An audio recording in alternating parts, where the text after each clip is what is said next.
evening, ladies and gentlemen. I'd like to welcome you once again to an evening of local history. And again this evening, as last month, I have as my guest Don Cosens, that very knowledgeable young man and knows more about St. Thomas history than anybody else in town. And again, we're showing you some of the slides from the Cameron collection, that famous collection of pictures which Sheriff Ian Cameron collected over his lifetime, and which he insisted should remain in St. Thomas for the benefit of St. Thomas citizens. Don, I appreciate you take time out from your busy life, lodge and everything else, auction sales, to come here. And we're going to start right off the bat. Last time we started down on the far end of Talbot Street, the west end, and we got about as far as the Merchants Bank.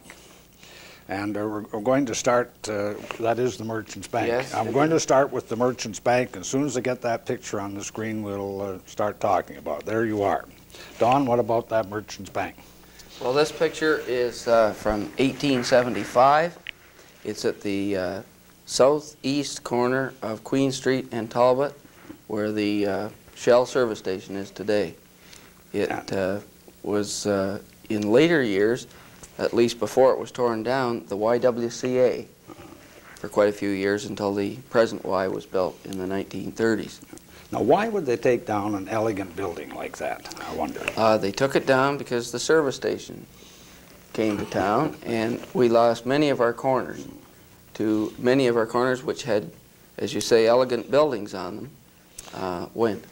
You know, it's a funny thing, isn't it? In the 20s and the 30s, when the automobile sort of reached a peak, every village and town and city in Canada insisted that the main highway had to go right through their town. They were afraid they'd lose business. Yeah. Now, of course, we spend millions and millions of dollars building bypasses around towns and cities, just as we are in St. Thomas. So a building like this is torn down to put a service station because the age-old wisdom of service stations is they have to be in a corner. Right? That's right. Yeah. And as you say, we've lost nearly all the service stations in the west end of town. The present ones stand on the sites of famous and beautiful buildings. Of course, the oil companies had money in those days. Yeah.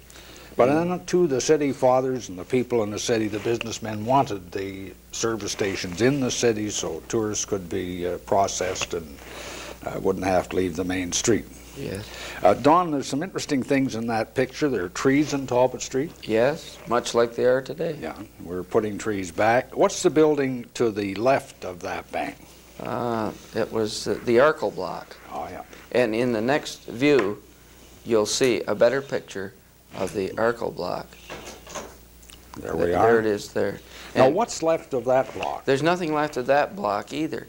It is still part of the service station. Well, you know, that service station lot really doesn't look big enough to hold both the Arkle Block and that Merchants Bank. Yeah, I know. That's one of the things that you think when looking at these pictures, that the buildings took up more room than you can imagine. But that's not so. If you get out there, now this building here would be about 80, or maybe 60 feet in width, and there's enough room up there if you go up and measure it off. But it is very hard to believe that that building stood where it did.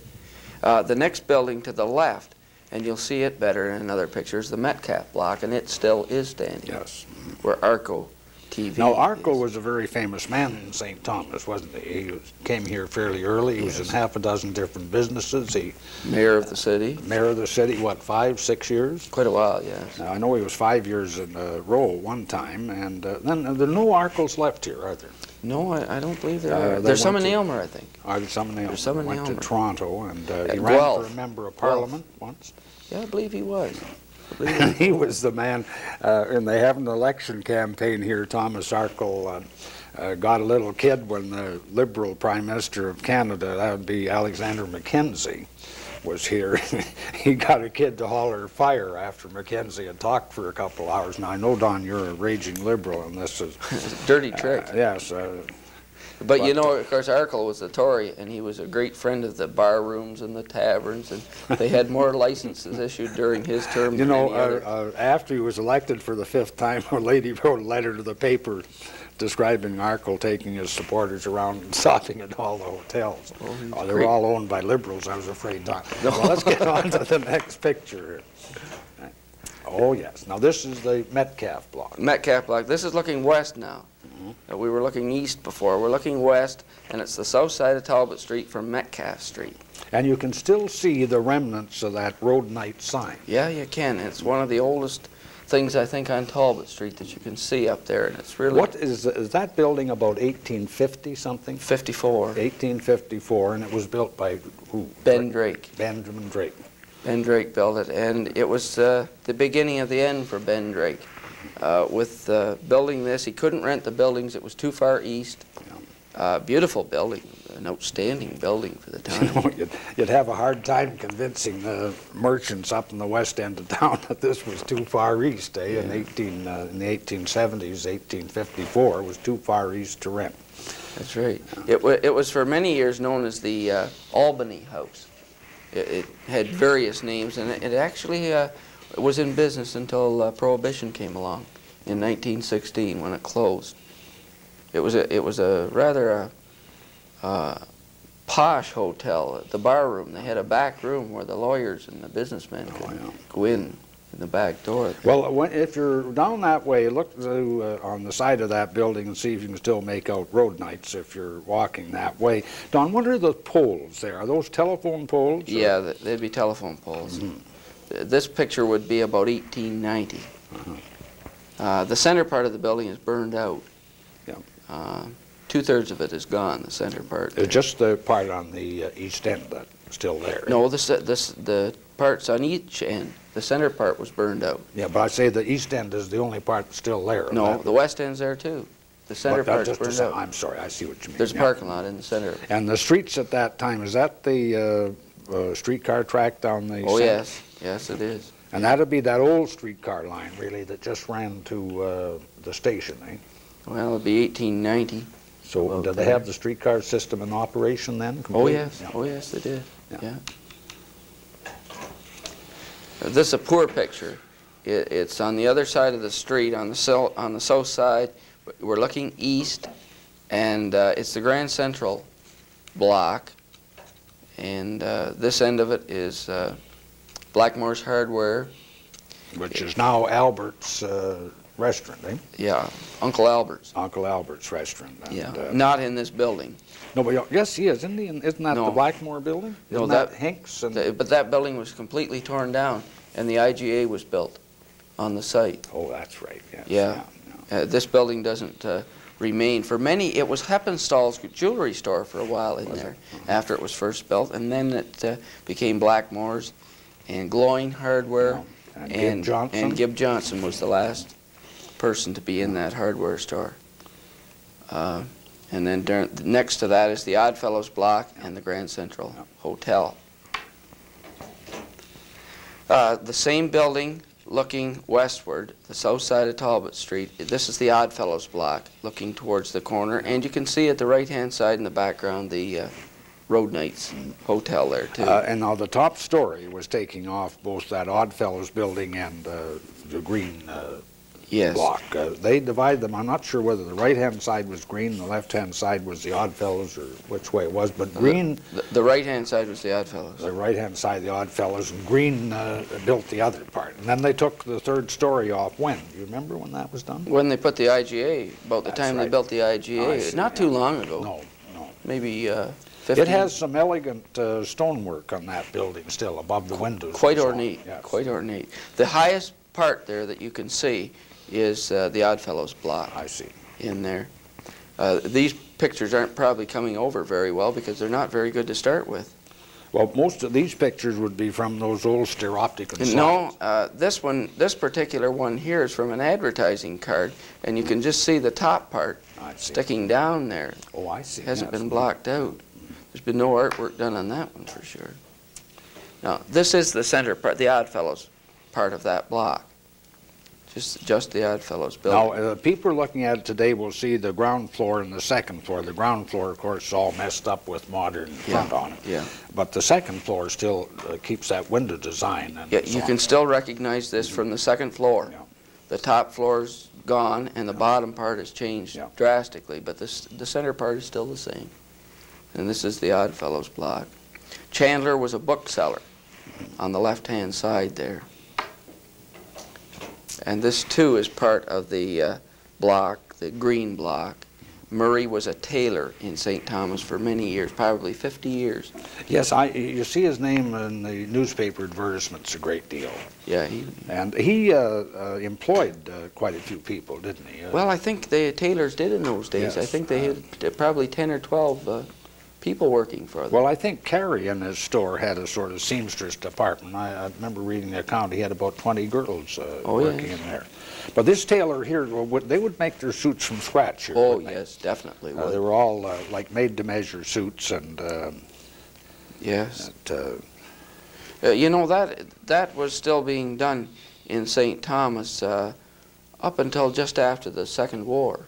Well, Thompson used to make that, and he's still in business. And yes, but he used to make suits. I remember Don Thompson's uncle. He was an older man when I knew him, but he could still make a suit of clothes, and would make a suit of clothes up until after the Second War.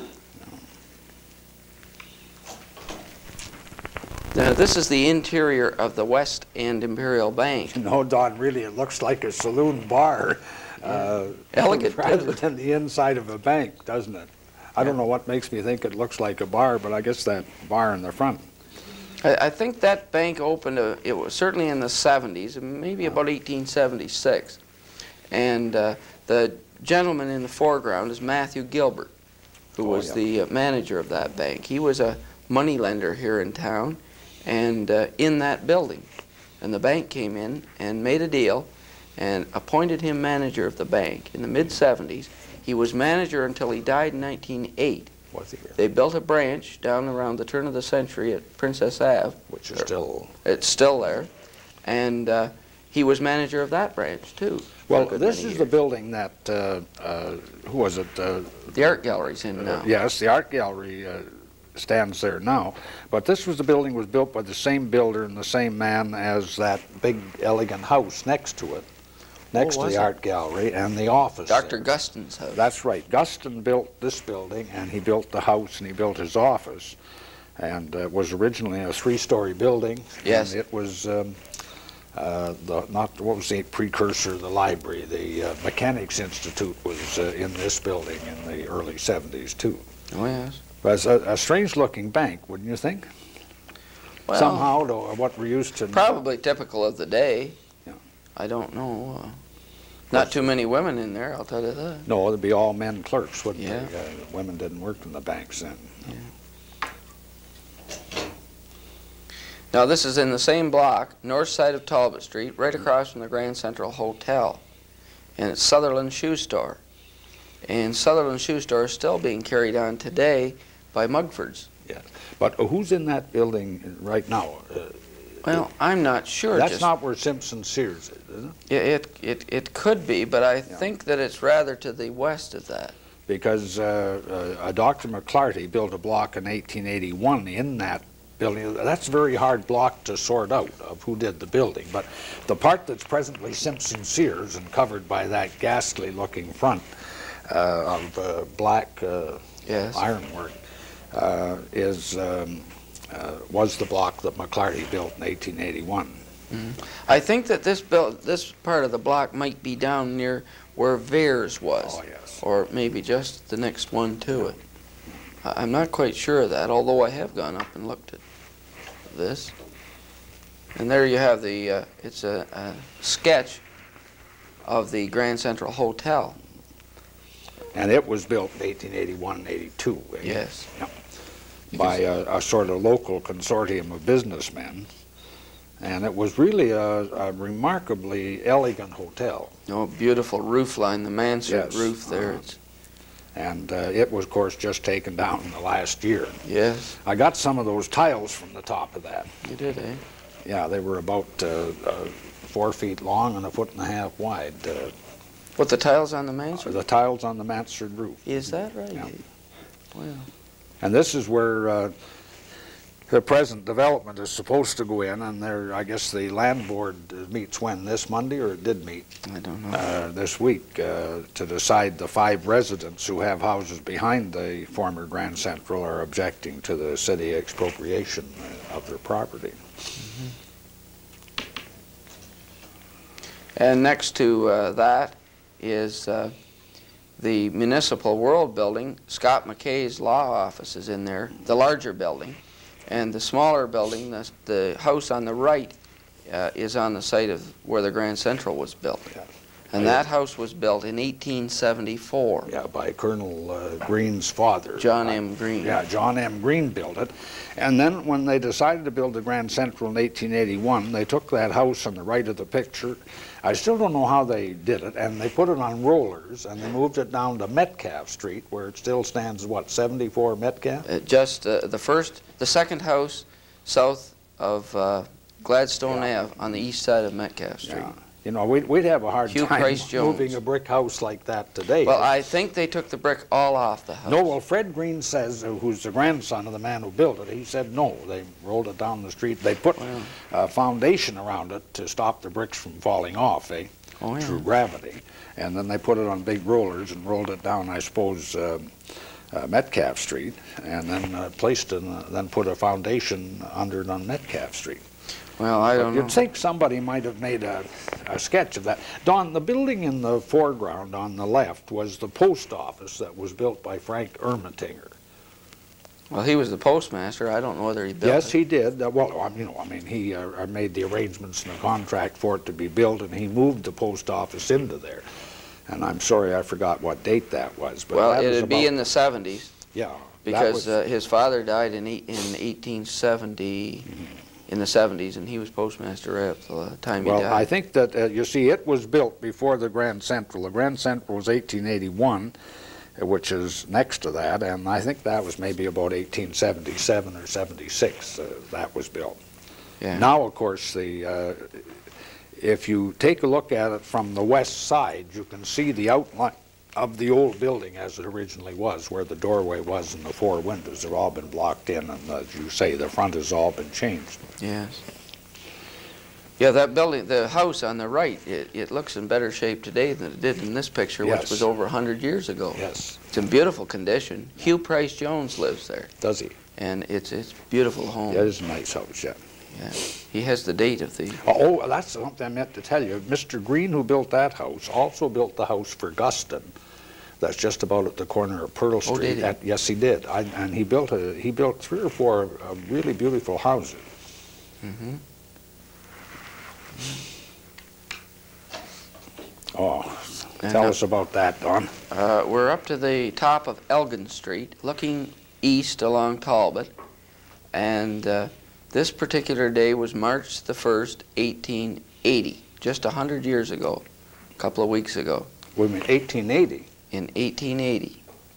That's when this picture was taken? Oh, I'm sorry. No. 80 years ago, in 1900. 1900. 1st of March, 1900. It was the day that they received the news in St. Thomas of the relief of Ladysmith in the South African War. And it also happened to be the day that snow fell from 24 to 30 inches on the level in St. Thomas. And when the people got out to celebrate that day, they tramped the snow down into the railway tracks, and the street railway didn't run for over a week. Tell me, you know, it's hard to imagine how excited people were. That was the big news story of 1900, was Ladysmith was besieged by the Boers, and St. Thomas had about 12 or 14 St. Thomas boys who were with the Canadian forces there. And then when the news came through in the Telegraph that Ladysmith had been relieved, the town sort of went wild. Oh, it was a big thing. Like VE Day in our town. Yes, yeah. Well, was that when somebody went up in the City Hall and cracked the bell? You know, they wanted to sound the bell, and they hit the edge of it with a hammer and knocked a big chunk out of the bell? Pat Meehan was the mayor at the time, and he sent Lou Dake, who was an alderman, Lou Dake up into the tower, and he did hit it with a hammer. And I've been up there and seen that. Yeah, but just there's a chunk out? Yeah, there's a little chunk out. That's it. Where Lou Dake hit it with a hammer. I think he was up there a couple of hours hitting it. Well, that's 1900 in St. Thomas in a bad snowstorm. Great day. This picture, I know who took this picture, too. It was Henry Rowe. Did he take it? Yeah, Henry Rowe took this picture. I forget how I know that, but I know he did take it. Well, I've had a couple pictures that Henry Rowe took. He was an amateur photographer. Yeah, he was. Yeah, he was in insurance, real estate. Yes.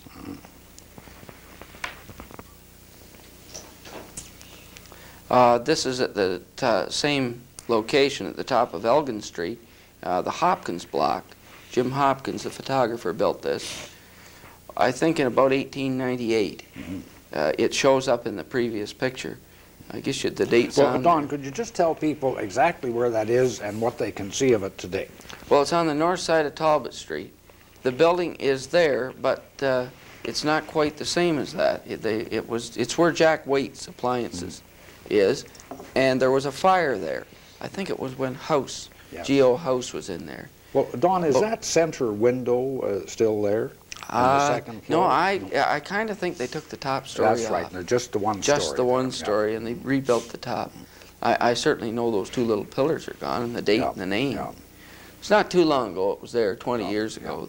And that's the Hawkins Block. Hopkins. Hopkins. Hopkins. J.H. Hopkins. The photographer. Yes. Was that where he started his office in there? Or did he just build the block? I doubt very much if he started in there. I think he built that block, but he had been going for years before that. No, I know. Now, we're off Talbot Street now. This is down Elgin Street, on the west side of Elgin Street, across from where the liquor store is today. There's an automotive supply in there. Now, I thought that part of this building still stood in behind that automotive supply, but I guess it doesn't. Well, didn't Carroll and Curtis, this was a marvelous old pine building, and after the monument works, well, I guess they stayed there, but it had those 12-pane windows, and then it was, didn't Carroll and Curtis make a sketch of that? Yes, she did. Yes, she did. And we're very lucky to have a talented person like Carroll and Curtis who's made drawings of so many of the buildings that have disappeared, and that one's disappeared. That was Doggett, who was a member of the school board. He was on the council, and quite a prominent family in St. Thomas, and he ran that monument works for a long time, didn't he? Yeah, I believe at the end it was Doan that ran it.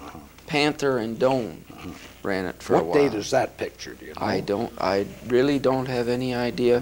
Possibly the turn of the century. Yeah, 1900, 1900. But I really don't have any idea about that. It's not a very good picture.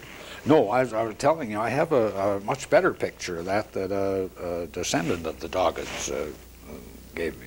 Yeah. Back up to Talbot Street now, the north side opposite Hink Street. It's the site of the present federal building there, our post office. But in 1881, this building was built, the Times building. And this was built by Jonathan Wilkinson. Yes.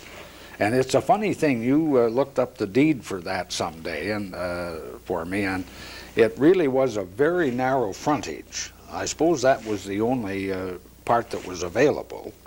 Like the old post office, or somebody must control the ground to the east of that. Do you remember how wide it was? 18 feet? Something like that, a terribly narrow building. It could be 18 feet. Yeah.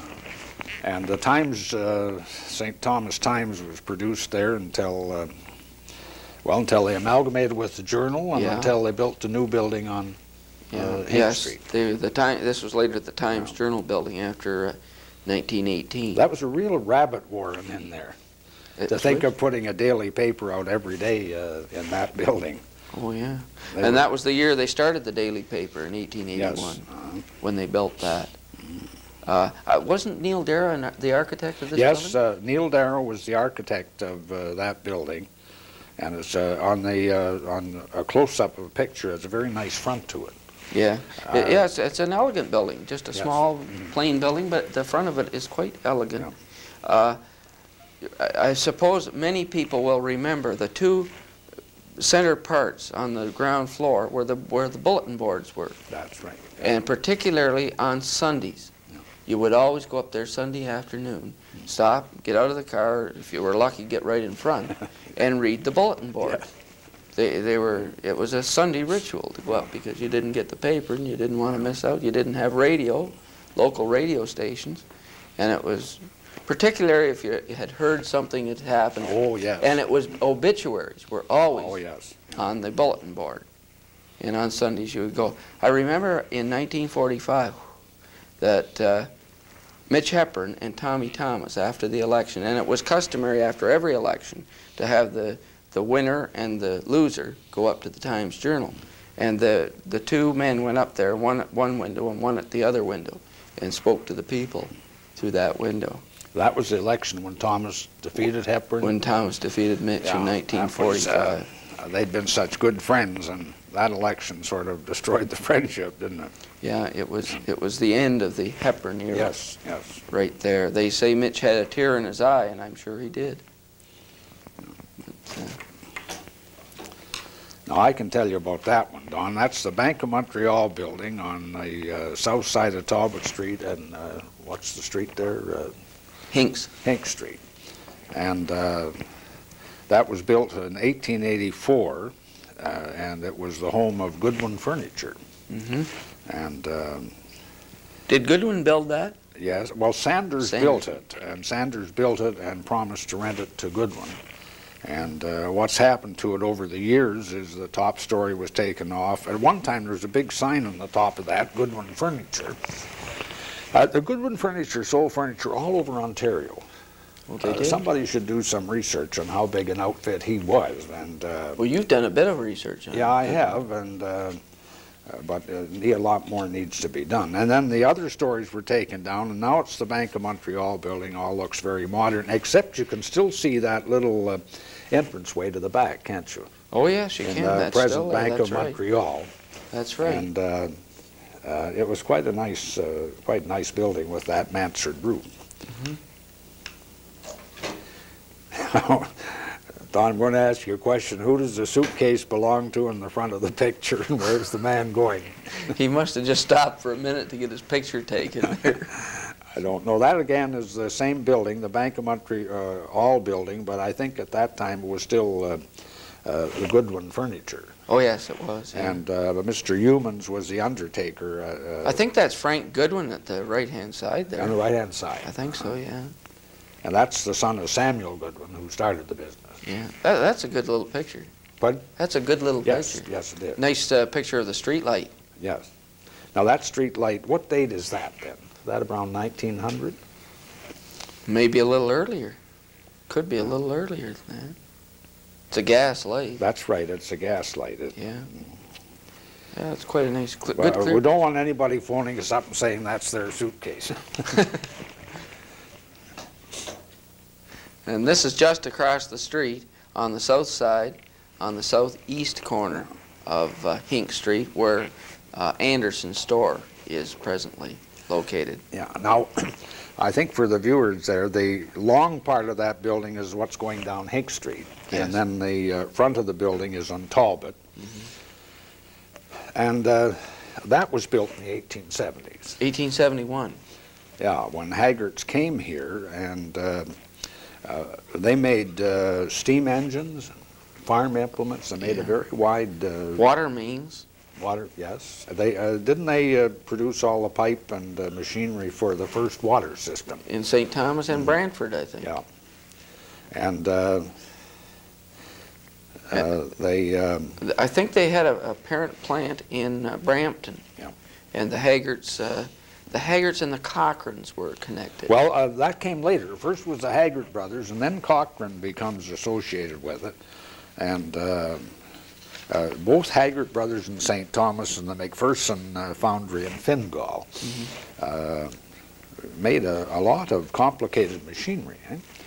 And then the Erie Iron, which maybe wasn't called the Erie Iron then, was also making machinery. And but they couldn't meet the competition of Massey and Harris and Cockshott. The bigger firms gradually drove all these small foundries and implement manufacturers out of business. Yeah.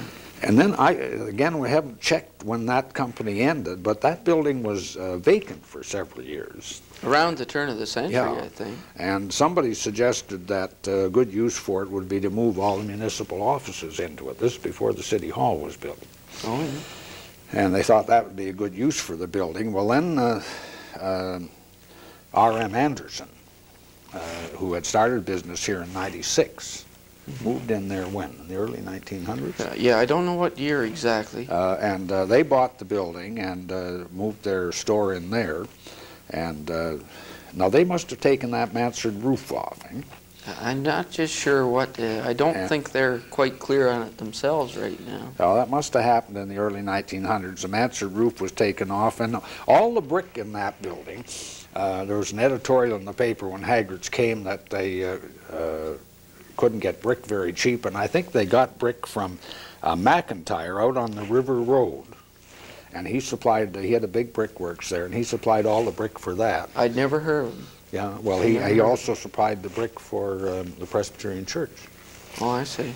And I forget how much it was. Well, he must have been going over that period, 71 to 83. Yes, then. yes, he was. He was, and there again, there's just one little thing left of his building out on Begg's Farm there. But take a good look at that. People are watching it. That's where Anderson's is today, and except the mansard roof has been taken off and windows have been put along the front. But that was a pretty prominent manufacturing establishment in St. Thomas, and did a wide variety of metalwork, and entered engines in competitions and you know, the fairs, provincial exhibition at Toronto, and so on.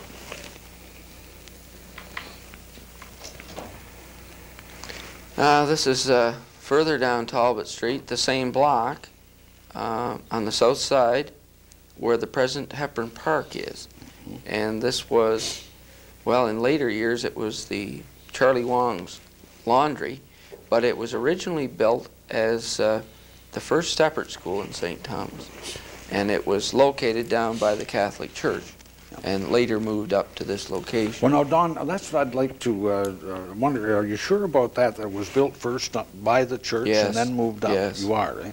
Yeah, I'm quite sure that I've never seen any documentation for that, and I've always been interested in knowing, because sometimes the Catholics in St. Thomas didn't run a separate school. The odd time they sent all their children to the public school system down on Wellington. This church would have been built in 1830, I believe. This building? Yeah, 30 or thereabouts, and it went till about 1840. Yeah. And I don't believe there was a separate school in St. Thomas from 1840 to 1870. No. Well, there again, the government just started keeping records, you know, annual reports of separate schools and so on. I have one for 53 in which it's listed as a separate school. But in 1853 it was. Well, I think that's when it was, and it said that well, there wasn't one when Father Flannery came to St. Thomas in 1870. Well, it may have not been operating. They may have been sending them to the public system then. Yeah. And then he was a great builder. And shortly after he came, within a year, they had a separate school. Yeah. Now, this is down on Southwick Street, our old fire hall, on the west side of Southwick Street. It was built in 1881, and a very fine building. It was there until about 1973, 4. You know, what do you do with buildings like that? It was elegant. Well, first they took the tower down, didn't they? First they took the top of the tower. Yeah. Then they shortened it down a little more, and finally they took the tower right off completely. Kind of makes you laugh, like the fire chief says, well, the tower isn't any good, so they take it down. Then they build a new fire hall, and they decide they have to have a tower at the new fire hall, you know, for the same reason that they didn't have to have a tower at the old fire hall. That's right, yeah. It doesn't make too much sense, but it was an elegant building, and those horse-drawn fire engines were... did you ever see a horse-drawn fire engine? Good God, no. Did you? No, I don't think I ever... Well, how would you expect me to see? Well, I don't know, Don. I thought you might have had a reincarnation back there sometime, but it must have been exciting to attend a fire with a team of horses pulling those fire engines, or 4 horses pulling it. The motorized vehicle overlapped the horses. Yes, they had they had them both at one time, and they used to race to the fires. And the horses sometimes won, too. So this is taken from the top of the fire hall, looking south, overlooking Center Street Baptist Church there, and much of St. Thomas, probably around 1910. Well, now, Don, can you see Trinity Church You there? can just see Trinity Just see Church. Trinity on the left, eh? Yeah, you can just see it. I think if we just go to the next slide, you'll see a better view of the same thing. All right, so there's Center Street Baptist, and on the left is Trinity. Spire there. And then you can see Knox to the right-hand side. Yeah, you can see the three churches there. Trinity was built first in 1877, Center Street in 1879, and Knox in 1883. That's a beautiful picture. Those three churches are also, and the dates of those three churches are very symptomatic of the growth and prosperity of St. Thomas. Like the 1870s and 80s was a period of tremendous advancement for St. Thomas, a big increase in wealth, a lot of money, the railway business boomed, and you have those three fine churches that we still have with us. Still being used. Yes, still being used, and very viable congregations and very active. I wonder if it tells us anything that the Anglicans built first, the Baptists next, and the Presbyterians later. What religion are you, Don? I'm United. You're United. Methodist. Well, the United Church is burned down in this town. We've never had, a Center Street Baptist had a fire, didn't it? Remember the spire burned a number of years ago? Yeah, it was struck by lightning. That's what it was, yes. Yeah. Because the First United Church on St. George Street had two disastrous fires. Yeah, it was built in 1873. Yeah. This is looking north on Southwick Street, showing the fire hall on the left. And what's the street you can see on Talbot Street, the part with the highest line there, the building? Is that the Strand? The Strand Bowling Alley. That building's still there. Yeah, that was built in 1910, I believe. I'm not sure that it wasn't built by the Duncombe family. And there was an opera house. That was another opera. That was an opera house. That was, I just forget the name of that opera house. But it was an opera house, and there's still a lodge room up on the top floor there. There is. Knights Is it used? Oh, the Knights of no, it's not being used. It was used, the Knights of Pythias, I think, were the last lodge to use that. You know, it's a striking, you look at that building, it's a three-story building, and the upper two stories are empty, eh? Oh, the Strand's going. Is it going to? It's going, yeah. It was vacant for a while. In Talbot Street, any three-story building, the top two stories are empty, and so what a merchant does, he puts one of those ghastly fronts on to hide all the windows and so on, saves them an upkeep, because they can't rent the apartments up there. They cheaper. Can't It's a rent tax the space. write-off, too. What? It's a tax write-off. Better to close it up. Yeah, too bad, because in the 1920s and 30s, those places were just full of businesses, weren't they? Oh, yeah.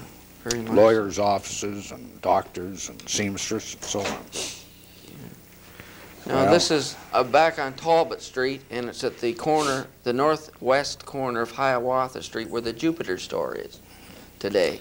But, Don, that whole building is gone. Oh, the whole thing was torn down in 1935 or 6. 1935. Yeah, it didn't have a very long life, this building. Built in 1891. No. The Journal Company built it, and the Journal was there until they amalgamated with the Times and moved down the street, and the Sutherland Press ran in here for a while, and then they moved out to where they are today. Well, it's kind of a strange thing. We saw that Times building, that little narrow building, and this was the Journal building. You'd think they would have used this one. It seems to be a bigger building. It was newer. Yeah. It was a newer building, but for some reason they moved into the Times. Moved into the other one. This wasn't an old building. You see, it was 25 years old.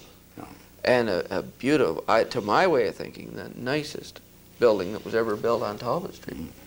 Beautiful thing. You like that mixture, the white limestone and red brick? You still see the odd one in Toronto. Yeah. And Hamilton. Yeah. But this is the only one of its kind that was built in St. Thomas. That's the only one that was built in the red brick. As far as I know. And looks like a layer cake sometimes with all that limestone, the white and the red. Pretty though. Yes, very elegant, but it went down very fast. They had butcher shops and fruit stands and everything else in there when it tore it down, and the tower had gone long before that. However. Well, Don, you've lost me there. I couldn't begin to identify either of those pictures. Well, this is down Hiawatha Street, and it's a horseshoeing outfit. I don't know the name. I've forgotten the name. And a blacksmith shop. It's on the east side of Hiawatha Street, between Curtis and Talbot. And the house on the left was Billy Batty's house. And I intended to bring a picture of Billy Batty, but I forgot to. He was a character around town. He sold newspapers and a prominent member of the Salvation Army, and a real character. And he lived in that little house there. Well, now, which little house? The one at the end of the picture, the white house? No, with the one on the left-hand side. It's hard to see. The what? It's hard to see there, but it's on the left-hand side. There's a little weenie house there. Yeah, there's a little house with steps going up to it. Oh, for heaven's sakes, I see it now. Yeah. He That's lived in the extreme left of the picture. Yeah. He lived in that little house. For years he lived there. Now back up on Talbot Street, east of Hiawatha Street on the north side, this is the Dowler Block. It's now occupied by Richard Cockrell's bookstore, and the right-hand side of it is Reitman's. It was, I forget the name of the dry goods store there. Maxwell, W. Maxwell there. If you're on good terms with Dick Cockrell, you could ask him to take you down the basement, and you can see all the tube arrangement that Dowler's had for, remember when stores used to have those compressed air tubes, and you gave the girl a $5 bill and she put in a little compartment and zipped through the tubes and down the basement. Somebody made the change and zipped it back again, and well, all the tubes for that are still installed in the basement of Cockrell's there. You know, I've been down in that basement dozens and dozens of times. I've been down there 3 or 4 times this year, and I didn't know that. Well, Donna, don't ask me to say anything about that. God, I didn't know they were down there. Next time, lift your eyes up and look at the ceiling. Eh? No, I didn't know that. There weren't too many stores in town like that. Harding's had that system, and Anderson's and Gould's had that. But that's the only ones I know that. That was a fascinating thing to a kid. Yes, it was. It was very interesting to watch those compressed air things worked. And how those things zipped around that. It was really fascinating. I guess they didn't trust the clerks. Well, it saved, I don't know, a matter of not trusting them. You sort of centralized your bookkeeping. Yeah. And you had all your bills in one place, and the people you didn't have to have cash registered at all the spots in the store. Yeah. It took maybe 2 to 3 minutes to get your change. Yeah. It really didn't take all that long. Now, if you just notice the brickwork on the left-hand side of that picture, and then look at the next slide, and you'll see the same brickwork in there. Now, just slide it back a minute, Mark, and you'll see that that's the same building. Now, Don, I got to ask you a question. Is the brickwork on the left-hand side? Left, on the left. It's the same on top, too. All right. But it's clear to see that. I'll put the other picture on then. Now, which is the brickwork we're looking at in this picture? It's on the right. It's on the left. On the left. Yeah. This building was built about 1880, and it was the City Roller Mills. And I believe it was built by the May brothers, William Henry and I forget the other May brother.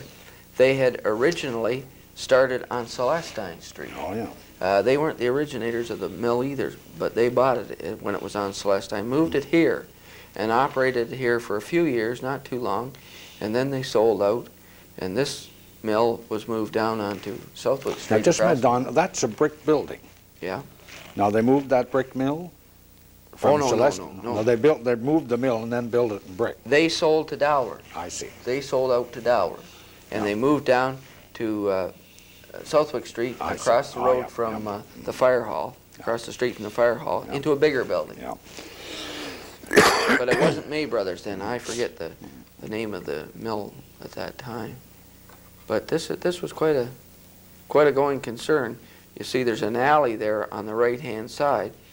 Next to this building we're seeing here was this building. That filled in the alleyway. That filled in the alleyway. Everard McCready built this. I don't know when, maybe about 1898, 1900. And McCready ran a bicycle store. He sold pianos in there. And he was there until about 1910. He sold out to Joe McAlpin. And then he came, I don't know where he went for about 10 years. And then he came back to St. Thomas and was in business again. Not in this location. This is where Robertson Harris Harris, the jewelry store. Jewelry store is now. Everard McCready has 3 daughters still living. Does he? Yes, they're all in their late 70s. and maybe 80s in Toronto. In St. Thomas? No, in Toronto. Oh, Toronto. They moved away from here in the 20s. Yeah. They haven't been back since then. I believe there's a connection between May, William Henry May in the mill, and Everard McCready. Oh, yeah. Everard McCready married a daughter of William Henry. Yeah, Everhard's a very strange name. It is. It is. Everard McCready. Evie, they called him. Yeah. Evie McCready. Now, this is across the street and a little to the east, the Catholic Church. This church was built in 1870 by Father Flannery. Shortly after he came to St. Thomas, Yeah. he was a great money raiser. He could raise money in a very short period of time. That's how he came to Ontario. Bishop Walsh brought him to raise money to pay off the debts in London, and he did it in a year. Did he really? And when he came He to was St. probably the most popular man that St. Thomas ever had. Yeah, I think without a doubt. He was a Catholic priest, and that was a time then when there was a lot of criticism between Catholic and Protestant, and I think it speaks something for the personality of Father Flannery that he really was terribly popular among all the circles in St. Thomas, and He was a here, very fine priest. he was here from 1870 until 1898. And at his first sermon, he said, "You may not like the looks of me, but the longer I'm here, the better you'll like me." Yeah. And it was true. Listen, Don, he was. There's an interesting connection between Father Flannery and the Donnellys from Lucan. Yeah. Just tell us about that one.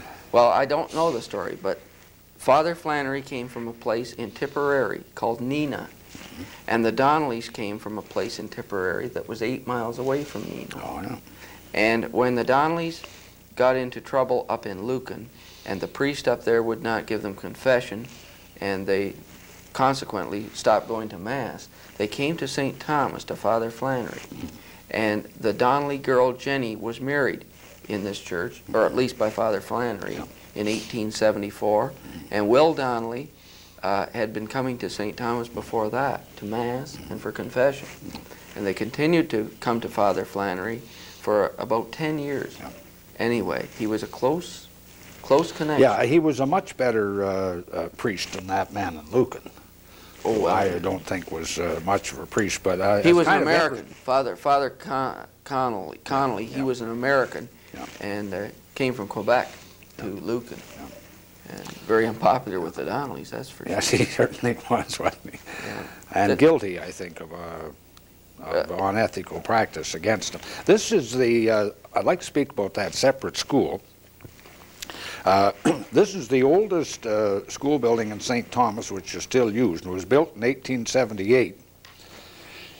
And they tell you that the year before that, there had been the old wooden church had been used as a school, and that had burned down. And they say that Father Flannery went around to St. Thomas and called on every family in St. Thomas to raise money. Protestant and Catholic. It doesn't matter who they were, every family in St. Thomas, and he got money from them all. And he, I think in one afternoon, he raised $1,000 calling on people. And they started to build that school. It was finished in '78. And it still exists in its entirety, and it's a very beautiful building, only it's hidden by the modern additions. And anybody's watching this program, just walk along and have a look at that. There you see it as the way the building should have been displayed, with a nice view to it. Mm-hmm. And of course the old church to the right was replaced in when, about 1910 or something? Yes, by the present church. But that's a historic building, that separate school, and it should be preserved. I think if anybody suggests taking it down, we've got to start a campaign to save it. Mm-hmm. This is the original church that was built in 1830, and it stood there for 40 years until Father Flannery, Dr. Flannery, he was made a doctor. Was he? Yeah, Dr. Flannery built the next church, and this was the church that the cemetery was all around. And he also had that taken away. Yeah, and put it out on the road to Port, where the present Catholic cemetery is. And that was the wooden building that was used as a separate school for a while. And that burned about 2 months before they finished the other building. Yes. Father Flannery, when he came to St. Thomas, he built the new brick church, a beautiful, fine church. He built the separate school. He built the convent. He built a brick No, he didn't. It was built. It was already built. But he did start the Sisters of St. Joseph's there, and they're still going now. Yeah. Many of his works are still being carried on today in St. Thomas.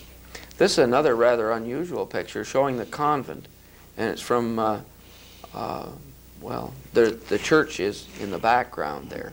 This it's is from on White Street. Yeah, you couldn't take that picture today because the old Dominion store's in the road. That's right, it is, yeah. This is kind of from the parking lot Yeah. of the Dominion store there. And this is at the corner of Mondamon and Talbot by the City Hall, and it's Fernley, is it Fernley Flowers now? It's a flower shop. Oh, yes. Clinton's Flower Shop. Well, what was the name of that building? The Columbia Building.